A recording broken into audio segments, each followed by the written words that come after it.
You are listening to the Savage FINcast Retro, episode 32, star number 1 and number 2. Chicago. A criminal mastermind called Overlord held our city in his terrifying grip. Ordinary cops were losing the battle against Overlord's super freaks and mutants. Then, a miracle happened. When I found him, he had no memory of his past. I helped him find an identity and a life. Now we have a fighting chance. Now we have the dragon.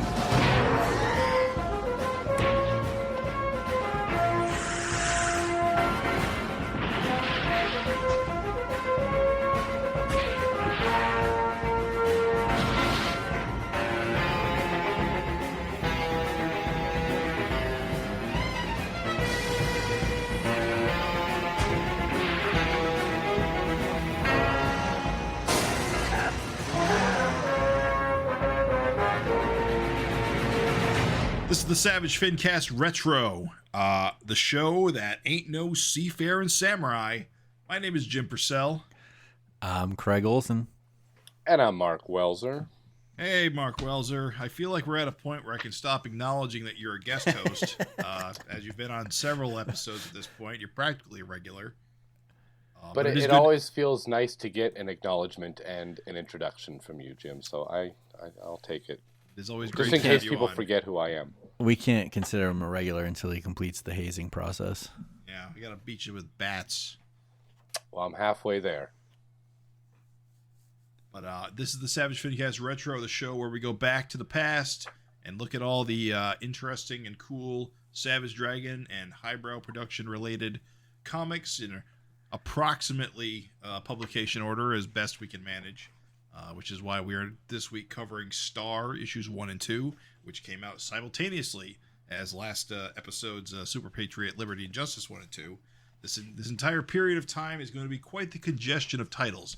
Now, some would say we should probably just stick to one, since these are all short miniseries, but I say no. No, we're doing it my way, because I'm the boss. I started this ship. I'm going to run it straight into the sun. It's my choice. He's a passionate one. I'm feeling Captain's foxy not tonight. always right, but he's always the captain. But yeah, we're going to be covering Star, which is I would say, probably the more interesting series to cover because I've never read it before, so it's new to me, which is cool. I believe Craig has mentioned before he has no recollection of what happened in this series. Yeah. I think we're going to find out why, too, when we talk about it. I will. It's a really interesting, as I read the first issue, to realize that Star had only appeared once before this, and that all the stuff with like his identity had not yet. Because again, I'm coming at this from a perspective of I've already read Savage Dragon. I know what Star's deal is. Well, he had shown up a couple times between the miniseries and here, because he showed up during the possession. Which was 15 of Savage Dragon. Well, he showed up in the miniseries first, right, with the long hair. Yeah, right. And then he got burned off, and it was burned off in a backstory in issue 2, I think, of the regular series. Did Adam Hughes or someone drew that? Okay, That so was he's kinda actually good, right? He has been Rob around. Haynes, maybe. But do we know who he is in Dragon at this point? No. That is still a mystery, like Mighty There's Man all was. these like But false Peter flags. Clapton has shown up in Savage Dragon. And we've seen that he had his hair burned off and his leg broken, correct? In Savage Dragon, because he would have got his leg broken when possession happened. Yeah, right. Right, and but no, we don't know his secret identity yet. We don't know who Chris Robinson is yet. This is kind of his debut in this series. Yes. Although wasn't there a backup about the whole hair burning thing? Wasn't there? Yeah, we fought Inferno. That was in Savage Dragon 2. It was very short. And didn't that show Clapton burning his own hair off to maintain his identity? But it's in the regular book though. Yeah, It's in the like regular series, there's like something on the news where it's about like Peter Clapton was in a fire. Okay, so and then you see him in his hair short. Yeah. So we don't actually see him. We don't issue see him 6 burn maybe. his own hair. We do in a flashback, and I think in Savage Dragon 31 Okay, or 32. So that's further in the future then. So at this point, we are meant to believe Peter Clapton is Star. That is the seeds that have been planted. So this is not like telling us something we already know story. No, unless you're a listener that doesn't know. Right. Yeah. But you should. You're reading this for the first time, but there's lots of trickery in this book around. Yeah, but I'm kind of in the same. Craig, did you read this when it came out? Not when it came out, but I read it when I got back into draft. Like I took like a big hiatus, and then I got back in right before the Savage World. Okay. And I went back and like bought everything at that time that I could get my hands on, and I must have read it about that time. Yeah, I didn't read it when it came out either, I think all three of us already knew who Chris Robinson was. Yeah. When we read this, because a lot of the stuff it got rehashed in. I want to say it was Dragon 31. Yeah, I don't remember what issue. I'll believe it. Yeah, it was right when Dragon came back from hell, and he had those tiny arms, and they kept cutting back to Chris Robinson's, and some of the pages from this miniseries were redrawn by Eric, and so that's when I learned about it. So when I went back and read this, I was like, oh, I already know who it is. It was really, when you think about it, like a fun time in Savage Dragon with so many like, guess who this is, the Mighty Man, and is it the reporter who's got the same letters in his name? Is it who's Mighty Man? And then it was also there was Star, and then there's one other person that of course Dragon. It was like, is it this Rodney guy? What's Overlord? Overlord. There was a thing with Powerhouse. Yeah. For a while too, wasn't it? Oh no, that was Overlord. Who was Overlord? And it was, never mind. But yeah, I was just trying to see who was fooled by this when they read it, but apparently none of us, because we already knew who he was when we read this. Yeah, I'm pretty sure I did. I can't remember at this point. It's so long ago. Because reading it now, seeing all the hints that points to Peter Clapton seems so obvious. And, but at the same time, in the letters column, Eric's like, well, I'm not going to, we don't know who he is yet. I thought, like, reading this, that he did a good job. Kind of like, it's easy in hindsight now that you know. But that's the thing that I'm trying to see. Like, is it just because I'm a smartass and now because I already know that it seems like no idiot would fall for this? Yeah. But who knows? Maybe if Raven was here, maybe he was a sucker. Maybe he got suckered. Fooled. But I do know Augie was the first one to figure it out in the letters. Well, I believe in the letter column of issue 2, Eric says he has to be very careful about what letters he prints because they may contain spoilers, perhaps. Right. So he has to be non-committal on some responses. Right. But whatever. It is star number 1. Let's go. Well, interestingly, as we talked about last time, Tom and Mary Beerbaum are now contributing to various highbrow books, and in this case, they are apparently in charge of the whole story, not just the. I should add that they still live in my town of Erie, Pennsylvania. As far as I know. Do they no changes. Are they writing anymore for comics or anything? As far as I know, not really. I think they're just riding their bikes around Presque Isle down here by the lake.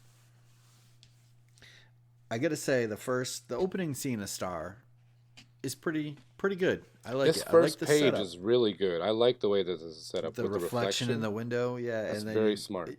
It's very Spider-Man-esque. Like, he's setting Star up to be like a Spider-Man character. There's a lot of information kind of in these first 3, 4, 5 pages. You get the tie-in with the Vicious Circle. You've got Star making the Spider-Man-esque quips, very jokey. Quips constantly. And the beer bombs are really good at it. Oh, yeah. This is some good spider quips. The only problem that I have with this opening scene is Gauntlet is very generic looking. I really wish Eric would have designed some guy for him. And his little bozos that he have that all have their own little uniforms doesn't feel very Vicious Circle to me. No, they're very goony goons. Yeah. I mean, to be fair, they're all minor. To be fair, this Gauntlet guy isn't meant to stick around very long. No, but it's a minor complaint. And they do mention that he's with the Vicious Circle, but they don't feel very Vicious Circle to me. I think it's funny that the Gauntlet guy's got this giant gun, but yeah, he's got like Gauntlet 200-pound fists. Like, yeah, maybe he needs them to lift the gun.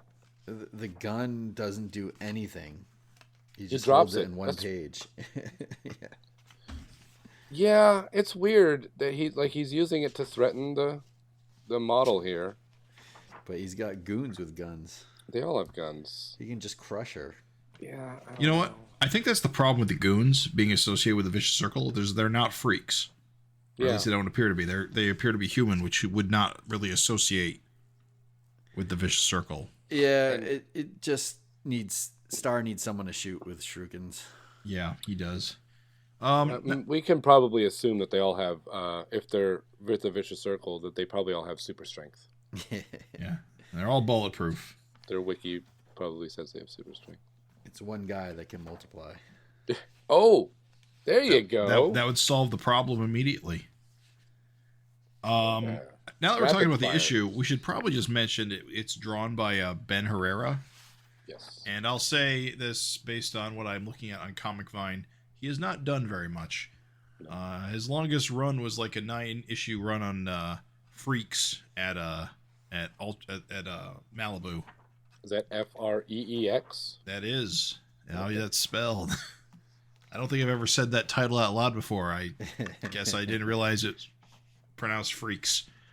You know, I don't think it's horrible.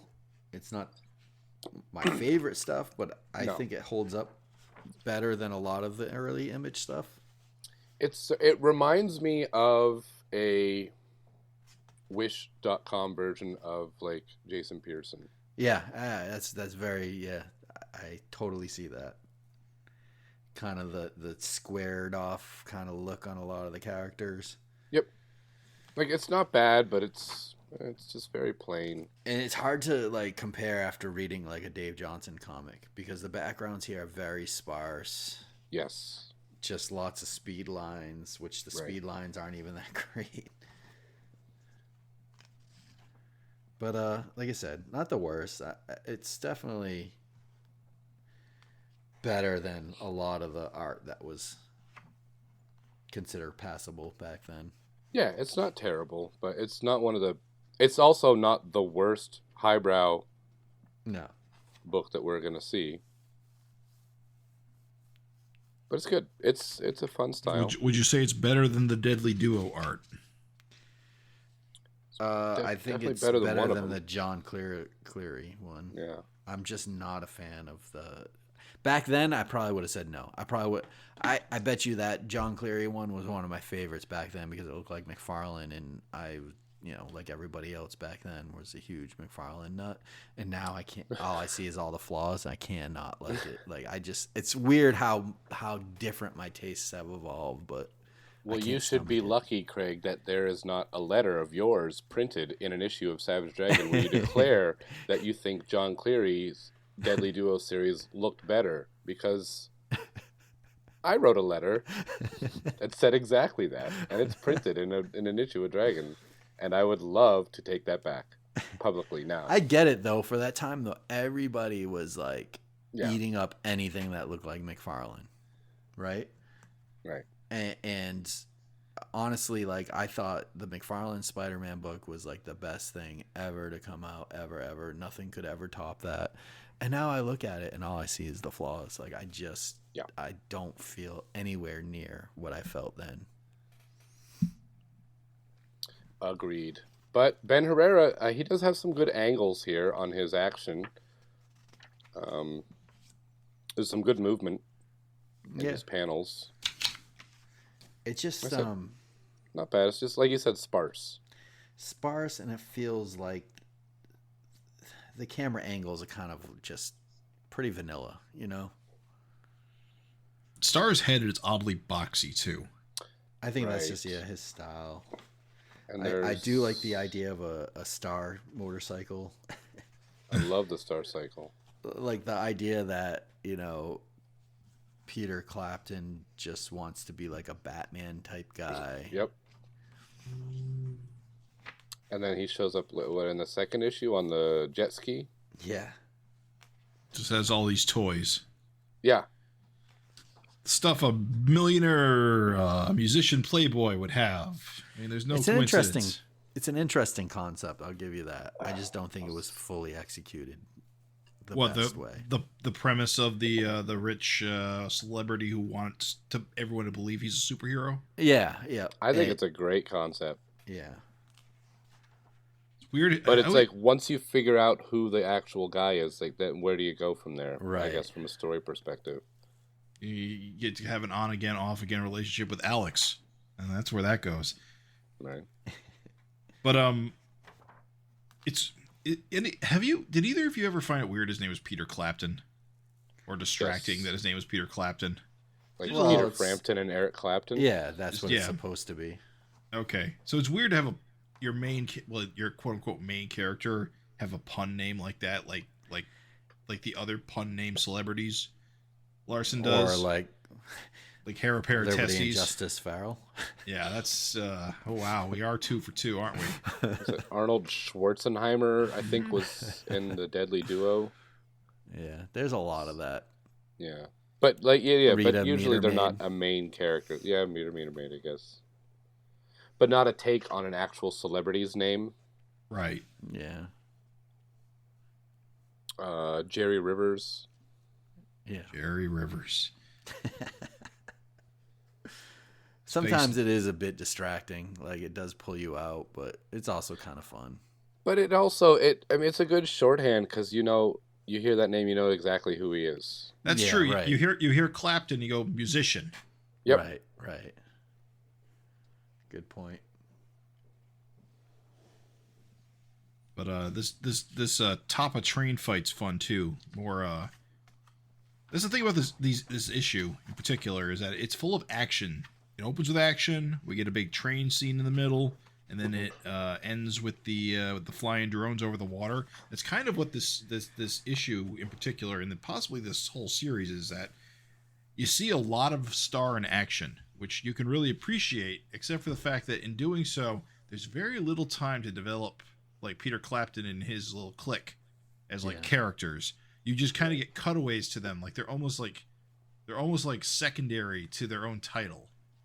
I wonder if, and I'm thinking about this from like a writer's perspective, is if you spend too much time with Peter Clapton, right, that it would become very obvious that he is not the same man. Right. Yeah. And his mysterious bodyguard. But I agree, though. As a reader, though, it is a weird pacing to these stories because you do want to know more about them, and they give you very little. The train heist is fun because you get that like really weird techno train car, like trying to steal the train.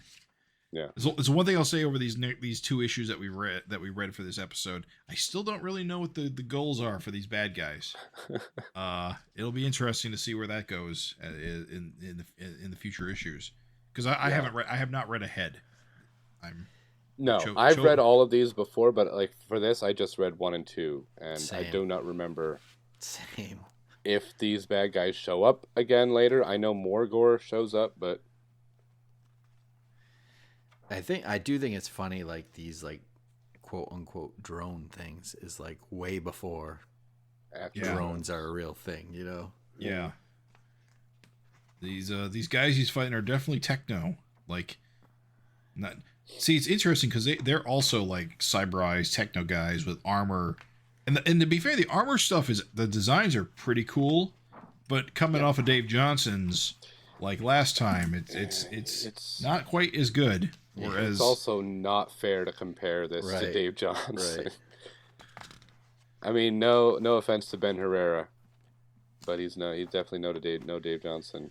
But they're not bad. But it looks like this is like a book more for like a younger audience, like That's the simpler true. art style, the simpler stories. A lot of action. Like a Saturday morning cartoon. Yeah, action stuff. But I can't imagine if, as a reader, if this was my first introduction to Star, if I read this first issue and I'd be like, I gotta get the second one. Yeah. Because you don't know that there's a mystery. Yeah, that's true. The twist you don't see coming because they don't really tell you about it. Tell you that it's I don't know. You do get a big clue about it in this issue when we go to the kung fu training scene, the sparring when Chris comes in and wallops him with basically no effort, because it kind of shows that we've just seen Star like fighting on top of a train, and you're telling me this guy can't go one-on-one with this guy. One hit and he's down. Right. I think my problem with the issue is like after the first scene, it's I don't know. It's like the characters aren't interesting. Like those robot things kind of show up real quick on the train. They don't really do much. He jumps off the train, and then the drone things are just kind of boring. They're just I don't know. Right. It just doesn't. I'm just like He's not fighting guys so much as he's fighting like tech. Yeah. Or maneuvering off a train or whatever it is. It's just like I would much rather like one or two guys going at it and just really get a feel for Star than just him jumping from place to place to place. But I will say those beer bombs, like they got that dialogue down. Yeah. It's a shame that they haven't done more stuff because I really like reading their scripts. Yeah, they have their Legion stuff is great. I'll tell you that for free. I have a bunch of it that I've never read because I was a time when I was just collecting a bunch of Giffen stuff. Yep. But I think it's my run is incomplete. I think I was waiting till I have all the stuff my blind spots filled in, and I just never got around to it. But I feel like issues 1 and 2, having read them back to back, should have been condensed into one issue. Yeah, I agree.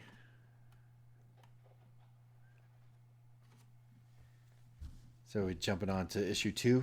I mean, that's unfortunate. Unfortunately, you have to. There's nothing really anything to say with about it. The ads or anything. And I will say that the last page, there's that panel of Star's face where you can see his lips through his mask, which is disgusting. That is the most disgusting thing I've ever seen in my entire life. Oh yeah, he's making you see it like pressing through the material. Horrifying. Looks like a blow-up doll or something. Yeah. I didn't see his nose. Thank you for that, Craig. Thank you for putting that into my head. All right, well, now maybe it's not so bad.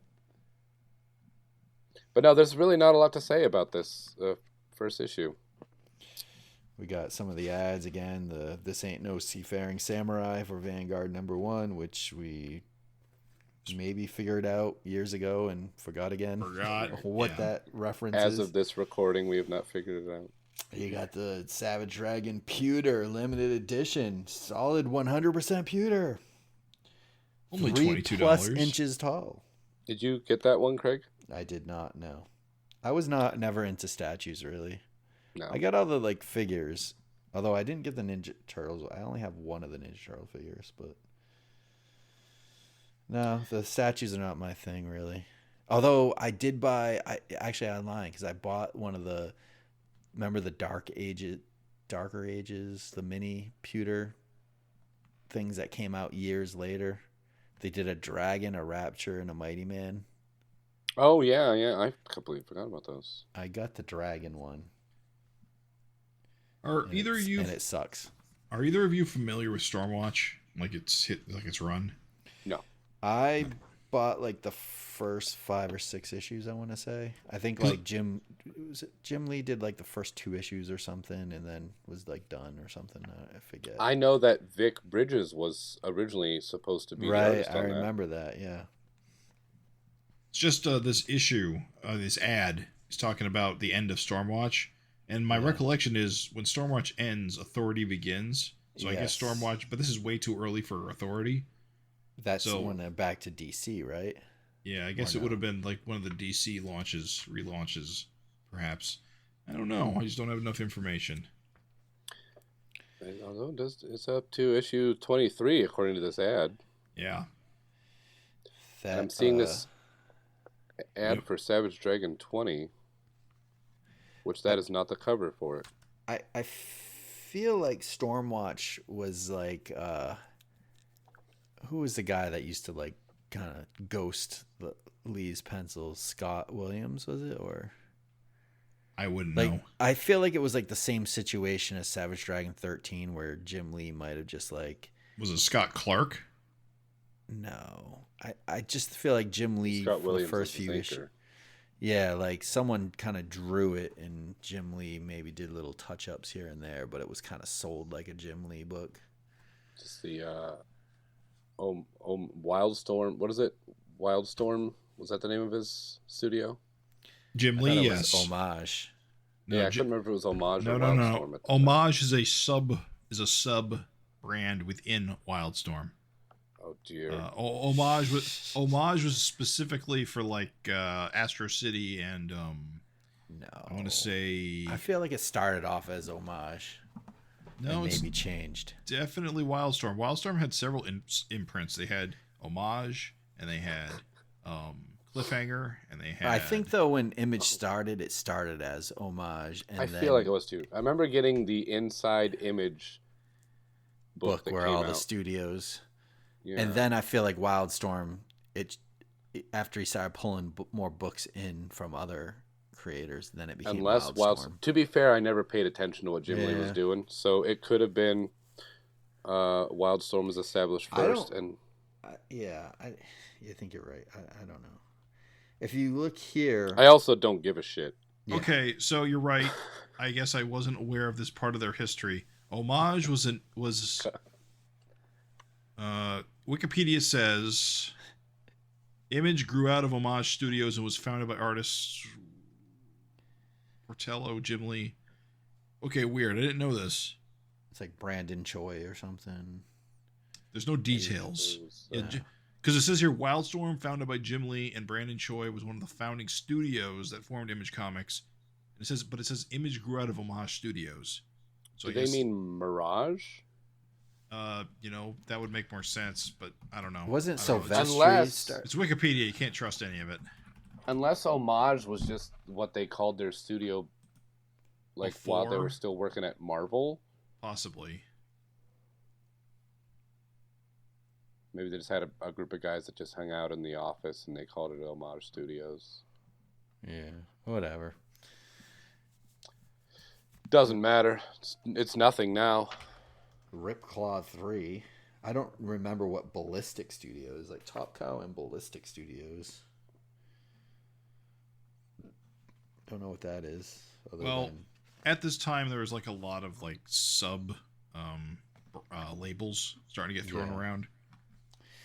Then you get Extreme Studios with Bloodpool, Task, and Soul, which the anatomy on Soul is pretty weird. Who drew this? Who cares? Amazing talent of Patrick. Pat Lee.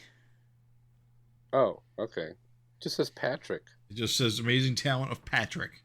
If you look under the Task, there's a Pat Lee on the street sign. All right, I see that now. But they just have him as Patrick. Pat Lee went on to draw those Transformers for Dreamwave. Which he got a lot better. Yeah, because he was drawing Transformers and not weird people. It always blows my mind how there were so many, like, Liefeld clones. Like, Bloodpool sounds like a parody. Yeah. Yeah. I mean, that's the thing, is Extreme Studios went into self-parody very early. Yeah. They Flanderized themselves very early on. Just and then there's the Max. This ad is weird because it doesn't actually promote anything specifically. It just says go read the Max. Hey, well, Stop here. Yeah, please. Reminds me of like a Larson ad. Looks like Hayachi from Tekken on the cover. What was that guy's name? Like Mr. Black or something? Mr. Gone? Yeah, that's right. It's nice looking. Painted. Yeah, it looks great. I mean, you don't need a specific issue number. Just go and read whatever issue's available. Max was a fun series. It was just cool to look at.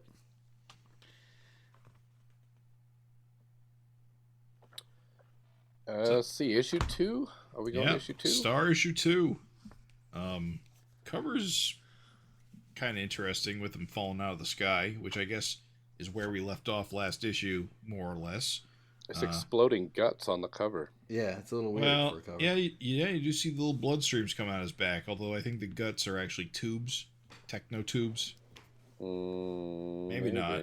It's red splatter, so I don't know. It's hard to say. Really intense, and it's hard to say like who's shooting at him because it ain't Star. Yeah, or he's just like exploding. I gotta say, I hate the Star logo. It's pretty plain. And you know what? I hate embossed logos, things. I don't think I ever noticed this before. Don't Star and Mighty Man have the same chest Starburst logo? I have to look this up. I feel like Mighty Man's just got a regular lot. star. Yeah, Mighty Man's like.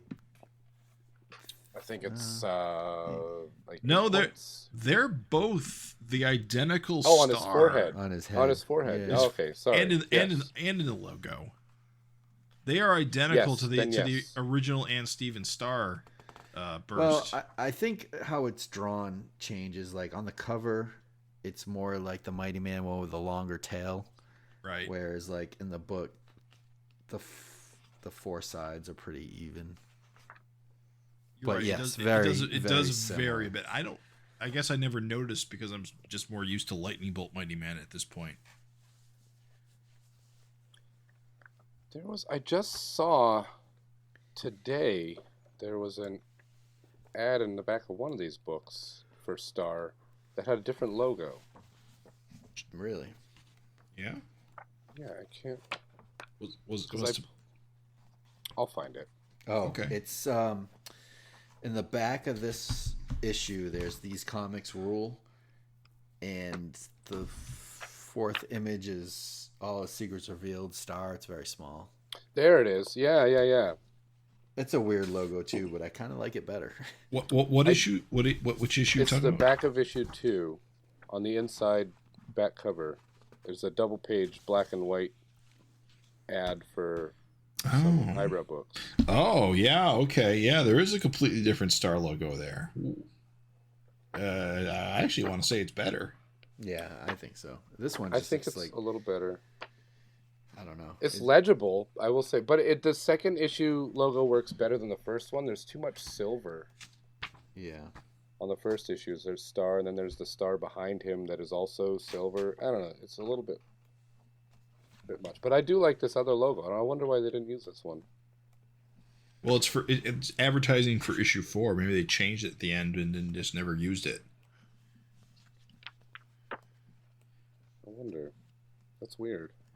Because I would understand if it was advertising issue 1, and then they changed it later. I don't know. It's cooler looking. They didn't use it. That was a mistake. That's on you, Larson. Yep. This Star just looks like simple, like font embossed, like Photoshop embossed font or something. So his little escape here at the beginning is a little odd because he's getting towed by these ships. Okay, so they've got him wrapped up by the wrist and the feet to drag him, to drop him to his death on this spire. But he manages to like yank him into position to like pull him away to save him. It's just odd that their tow cables are like they don't detach. Yeah. Because you'd think they just detach from the unit and then you just fall.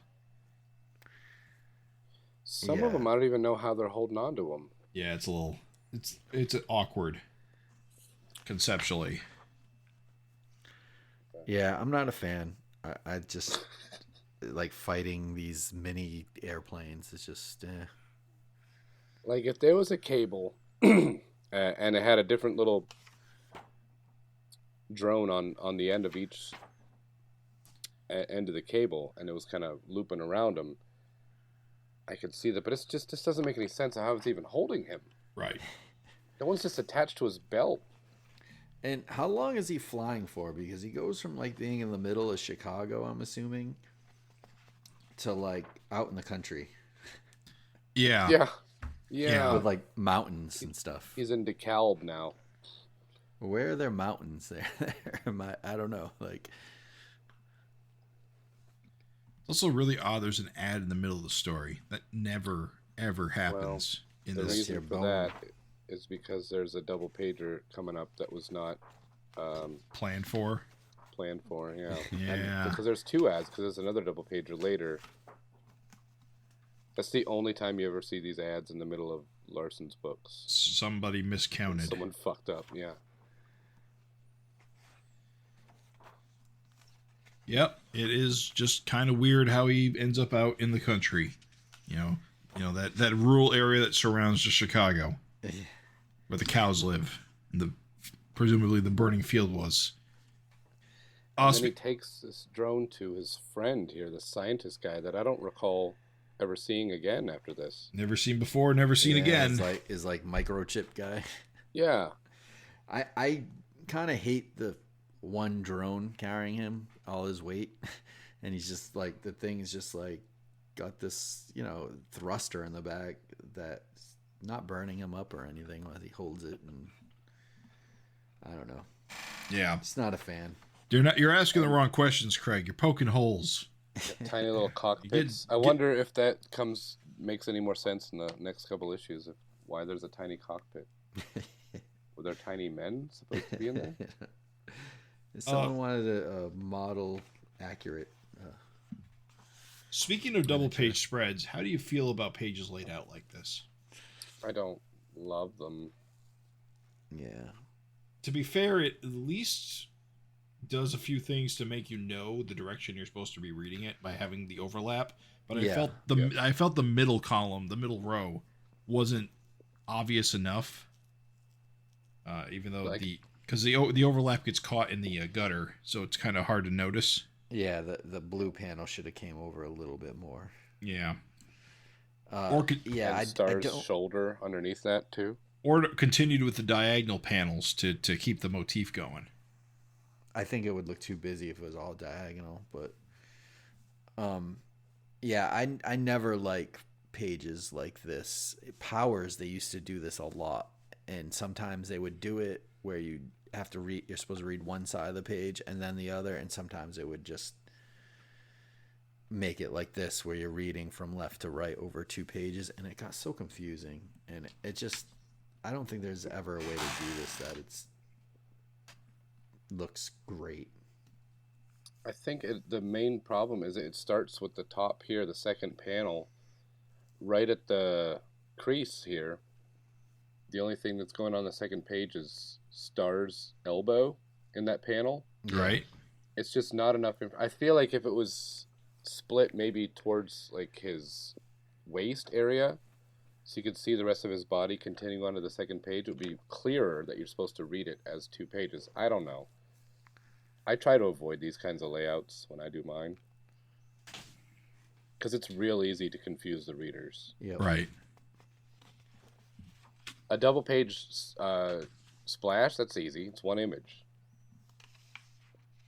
These can get tricky unless you are really clever at and you have the added downside of like losing information in the gutters, or just having the art broken up in an unappealing way, which I think has happened here, where you see his shoulder going across the page and it just kind of becomes a mass. It doesn't really look like it's supposed to. Right. To me, I feel like the sequence of like Star crashing down to the ground It could have all been fit on the left page with less panels, and you could have dedicated the second page to like this guy's laboratory and cool looking stuff. Yeah. And not been so small. Like I just, that whole top sequence is like you can do that in 2 panels. Like those first 2 panels could be combined. I like the sequence of those panels all because it all has the same background. So you can kind of see follow the flow motion. of it. Yeah, it's nice, but it could have fit on 1 page. Maybe it wouldn't have had as much impact. Yeah, I guess. But I do it does agree convey motion. You're right. It conveys emotion, but I do think, like you said, it would have been better to get maybe a bigger shot of this guy's lab. Because it comes out of nowhere on this. Yeah. That should have been its own page. Yeah, to really establish it as opposed to... Look at the first panel of the lab the establishing sequence shot. Yeah, what is he's that? like inside a basement, but look at the car. Like, what is that? It looks like it's like a little kid's like. It looks so small. If that's supposed to be a basement window. It's it's a ground. It's a basement window. It's only like that's all that's above ground. That's normal. You haven't seen like basement windows that look like that. No, but look at the size of the car. Yeah, that car. If that's a basement window, shouldn't that car be a lot bigger than that? I mean, the perspective, I don't know. That didn't bother me too much. I do like that the next panel is an aerial shot, so it does seem like we're following through the window and then looking down on the lab. Right. Yeah. That's nice, but I don't know who this guy is or what his relationship is with Star. I don't know if he's going to be explained in issues 3 and 4 or not, but... He does say for a price Star guy, we can do anything, so it sounds like he might just... be a paid scientist, engineer that's like on call. Yeah.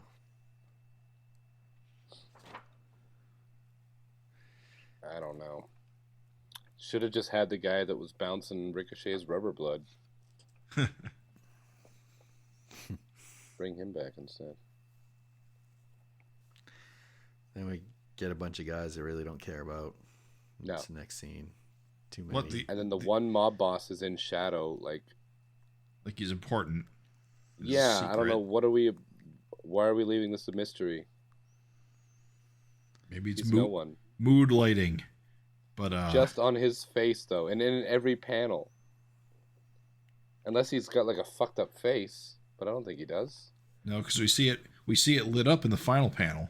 Oh, we sure do. It's not. So it's just for mood, I guess.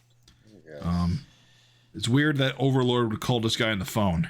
Yeah, instead of just having a lackey do it, it seems. Yeah, Skullface usually makes the phone calls, right? Yeah, Skullface is the secretary of he's the circle. Calling. I do like they're establishing VC as kind of like the typical mob paying them protection money. Yeah.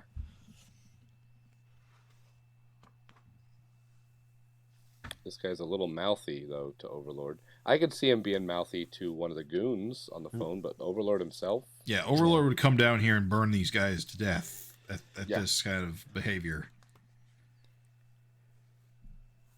This arcade, it's highbrow arcade. Okay, so that's funny because we see arcade machines for like Dragon and Vanguard. And it's on the side of this arcade cabinet here, Dragon's fin is incorrect. Yeah. But when Dragon shows up later in this issue, it looks pretty good. So I'm assuming like that's a like reference from like Rick Leonardi's like Dragon from Vanguard. I would like to think that it was Ben Herrera making a statement that when he shows up on merchandise or other things, they don't quite get him right. But probably that's not what happened. Too meta. And holy shit, those guys are huge. Look how small Star is. Yeah. He's depicted as pretty small, which is odd because as we know who he is, he's not that small. Yeah. It is weird that one of the goons that was on the boat just happened to be in this arcade, and he has a very obvious tattoo for being identified with.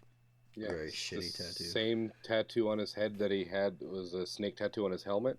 I think we just could see his face is what happened there. Is that what it was? I think he had, like, here, I'll double check. I think he just had goggles and something on. Yeah, he just had fancy sci-fi goggles, and his forehead was plainly visible. Oh, my mistake. Yeah. Of course. I thought it was a helmet. So the Viper guy was with another guy that had like a snake's like back on his head. So they were like themed, but the other guy didn't have a snake head. He just had like the snake's body. He was. I thought they were like Python Patrol. Yeah.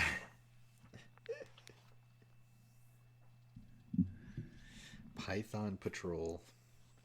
Yeah, wasn't that the guys from G.I. Joe?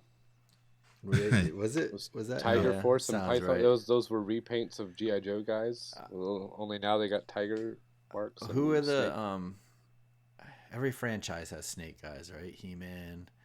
Who are the guys in Avengers? The Serpent Society. Yeah. Serpent Society, yeah. And then Invincible had the the lizards or something. Lizard League. It was Lizard League. The Lizard League, yeah. What was He-Man's? It was like King Hiss. I don't know if they had a group. They were just called the Snake Men. Of course. Of course. They would have come up with something a little bit more clever. Although they had guys named Grizzlor and Roboto. So maybe Snake Men was just the best they could come up with. I had a group of snake guys in a story that I did once, and I called them the Serpenturions. Oh. So I might have to use that for later. It's not bad. We get a dragon cameo. Hey, it's Dragon. Yeah. He's working with the Vigilante. Doesn't seem to have any problem with it. Considering and last again, time. These quips from Star are great. Yeah, he's pretty funny. The quip stuff is actually pretty endearing overall, I'd say. Yeah. I really like it. It is interesting because you don't hear him quip as much in Dragon. And it's a lot more quippy in this book. When you look at the interaction between Peter Clapton and Chris on the page where they're driving in a sports car, you do notice now that like Chris has got Band-Aids all over his face, and now it's kind of hard not to notice that. Right. This whole thing about the tabloid saying that he used to be a woman is a weird thing to toss in there. Although it does tell us that Peter really cares about his image. Yes. And that's almost exclusively what he's about is cultivating an image. He wants people to think that he's Star. Right. Yes.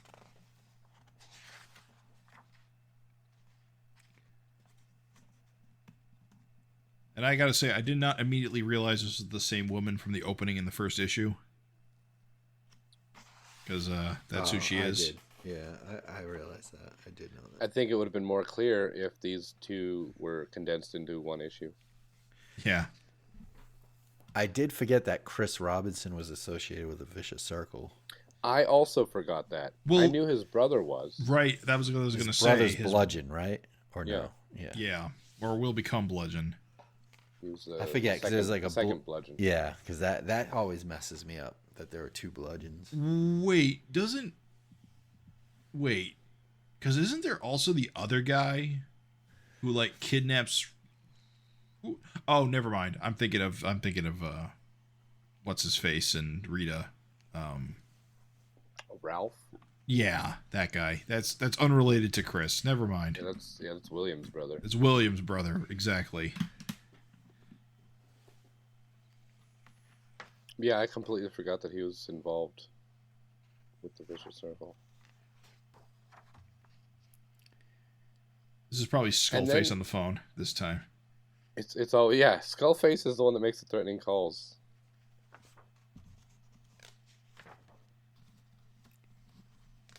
What kind of music do you think Peter Clapton plays? Because I'm getting a lot of mixed messages from this band. Well, from the way they look. Because he's like in a suit. Of course, it is rehearsals, and they're all like grunge and rock and roll. He plays like Huey Lewis in Huey the Lewis. News. Yeah, there it is. And they're the News. Yes. Now, is his manager talking to the tabloids? He's telling them that he burned his hair off freebasing cocaine. Right. That makes sense. That he's like leaking this. He's basically the one leaking this stuff to the tabloids, to I guess cultivate the image Peter wants. But Peter's mad that he's not doing it the right way. I don't know. But it is pretty clear, like right away, that as of the ending of this, is that the word is out that Peter Clapton is Star, because he gets attacked here at his rehearsal by a big flying ship with a few Dave Johnson accoutrements sticking out the butt. It's a cool looking ship. Not bad. Yeah, seems to be using like sonic weapons, going ee. And then you get a shron. What is that? Shron? Shram? Shram? Oh, that's a sharam. Yeah. Shram. And a bada boom. A bada doom. A tomb. And a badoom. And then padoom and poom poom. I gotta say, the people don't look that frightened. Peter's pretty Scale nonchalant. looks a little weird. Scale's a little weird. Backgrounds are sparse. Luckily, there was no crowd that he had to draw. Yeah, I'm gonna destroy this empty stadium. I'm just gonna Do it start during the shooting. concert. Just start shooting these empty seats. Yeah. Because they're just practicing, right? It's a sound check. This is a better way to end it, I think, than the first issue where he was just about to get dropped on some antennas.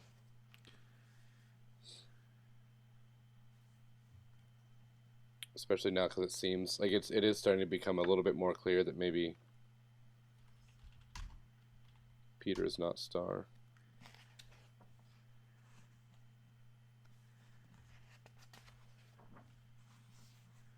Yeah, I mean, there isn't a ton to say about this, is there? There really isn't. I don't know. It's the hard part about this series is that, I mean, it is, I've said this before, it is a very serviceable comic book. Yes. It hits all the correct beats, action, adventure, a little tiny bit of intrigue, but it's fast-paced and slow at the same time. Yes, exactly. We're 2 issues in and we don't feel like we've gotten very far, even though we've seen like 5 action scenes. Right. Yeah, I think, a product of its time. We haven't seen much of Star at this point when this was coming out, so it gives readers kind of, at this point we're reading it knowing all about Star for whatever 30 years. Yeah, and that's why I think maybe I'm being too unfair to it. There's still this game of who is he, what is Star all about, like we're starting to see he's got all these little contraptions and stuff. Starting to understand he's more Spider-Man-ish. So we're learning, there's a lot more information if you've never read anything about Star, which people would be at this time, than I think we're giving it credit for, but Yeah, they have really cranked up the Spider-Man-ness of it. Which, to be fair, I did want to mention this. I found it a little odd, like all of like his like agile feats. They feel pretty dangerous for a guy with no superpowers. like swinging on cables 100 feet in the air. Yeah, stuff like that. I just kind of there's 8 pages dedicated to him fighting those drones at the beginning of this issue. Oh, Yeah, wow. That is a lot. That is a lot. And a lot of these pages are just like empty space. Yeah, it's speed lines that are spaced out weirdly. I don't know. It's not a bad looking book. It's just very simple. Like the art is simple, the story is simple, the pacing is very simple. Again, like if I had bought the first issue and I'm like, I guess I'll try a second issue, and I picked this up, I don't know if I'm sticking around for 3. If I wasn't like a Dragon super fan, Right. Yeah. And the thing is, this book isn't even written by Eric. Well, to be fair, neither was Super Patriot, because that was all Giffen and beer bombs. But this one has even less like Eric involvement, it feels like. Yeah, I think it needs, and like the beer bombs, the dialogue is really good, but I think maybe their pacing isn't great. Right. And somebody maybe could have helped out a little bit on getting the story beats a little bit. It's also, the villains aren't that interesting.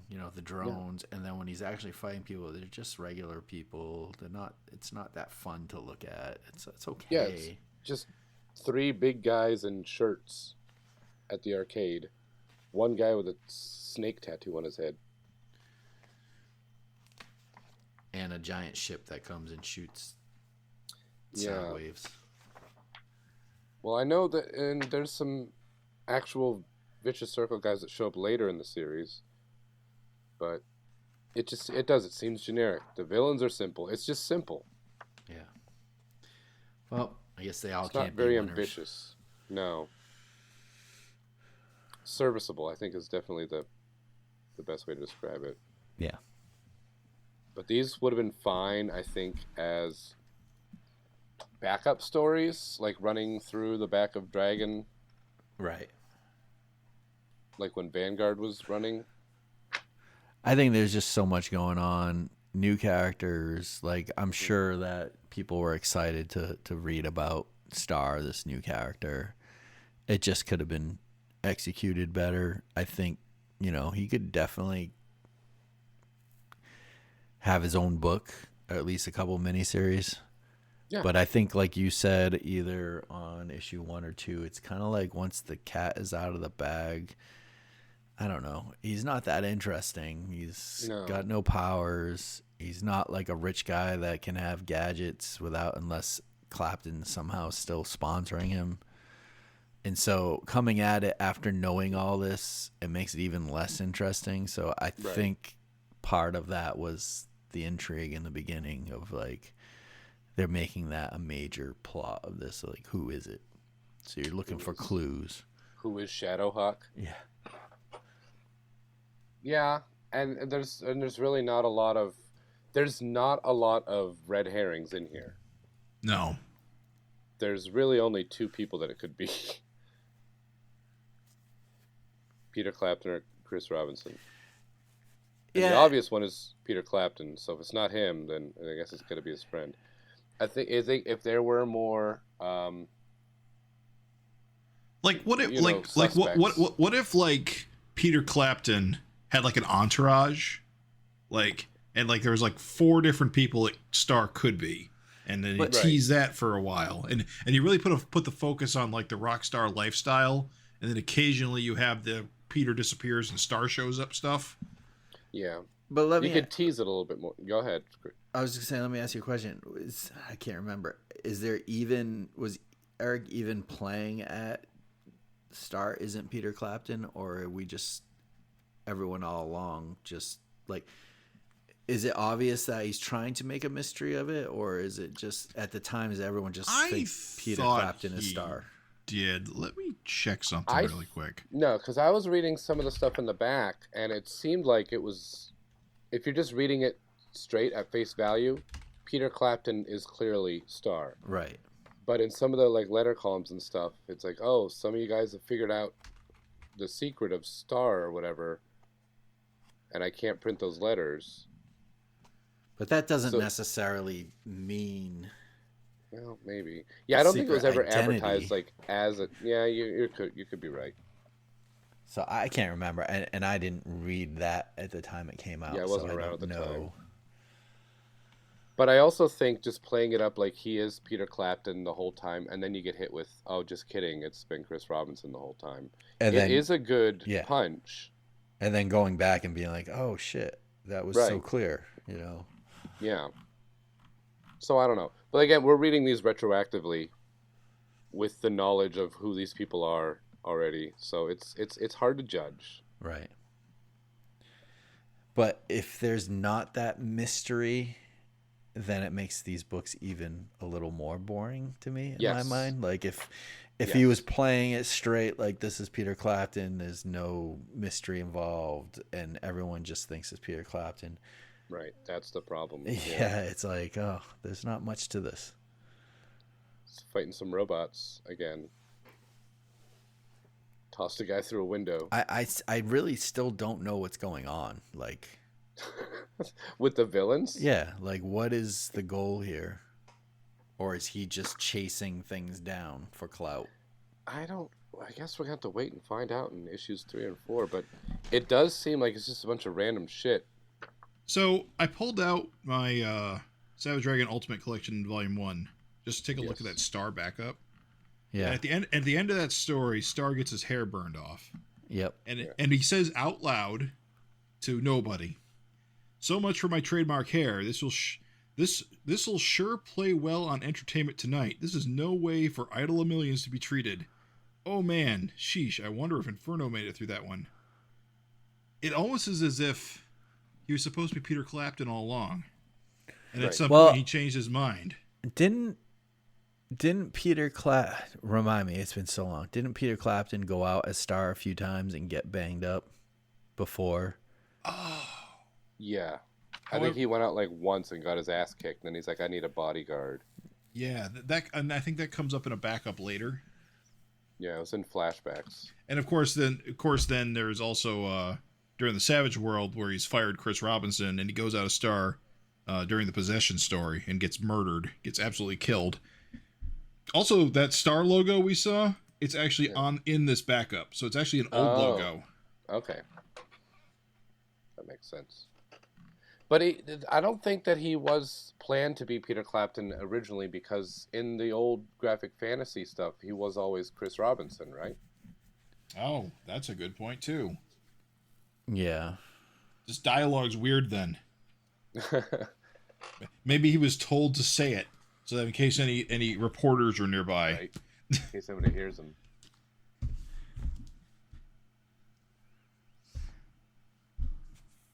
I don't know. I like Star. I wish I liked this series more. Yeah, same. And it's the beer bombs are trying their hardest. Ben Herrera's trying. I knew I wasn't gonna like this one. I just couldn't remember anything about it. That's never a good sign. Because I do like I love Savage Dragon so much. I remember like most of the series, or at least remember pieces of it. Like I don't remember anything about this other than it wasn't that great. Right. It's forgettable. It's the whole thing is leading up to the twist of it being Chris Robinson, but unfortunately nothing leading up to that is all that interesting on its own. Right. Yeah. There's just, the mystery is just a mystery. It's like it doesn't really drive anything. There's no pathos to it. Yeah, and if you're not expecting a mystery, then you're not trying to figure anything out. I don't know. I'm looking ahead through issues 3 and 4, and looks like 3 and 4 look more interesting. Well, we guess we'll find out in a couple of, Hellraiser shows up. Spoilers. Ooh, it was good to see that guy. Yeah. Well, Dragon's on the cover, so they're like, he's coming up. The obligatory Dragon guest appearance spot. I guess that's it. That's all we got to say for this comic. I mean, like I said, it's decent. It's just not the most exciting thing ever, which is unfortunate. I think that's kind of why it gets overlooked a lot compared to like its contemporaries of the 1995 crowd. Yep. So, I guess we'll sign off and just say, as always, you can find us at savagefincast.com. And of course, if you have any questions or comments, or are you the biggest Star fan on earth and love this comic, you can write in and tell us at savagefincast@gmail.com. The show is found on Spotify, iTunes, Google Play, all the places podcasts are found. And thanks for listening. Thank you. Signing off.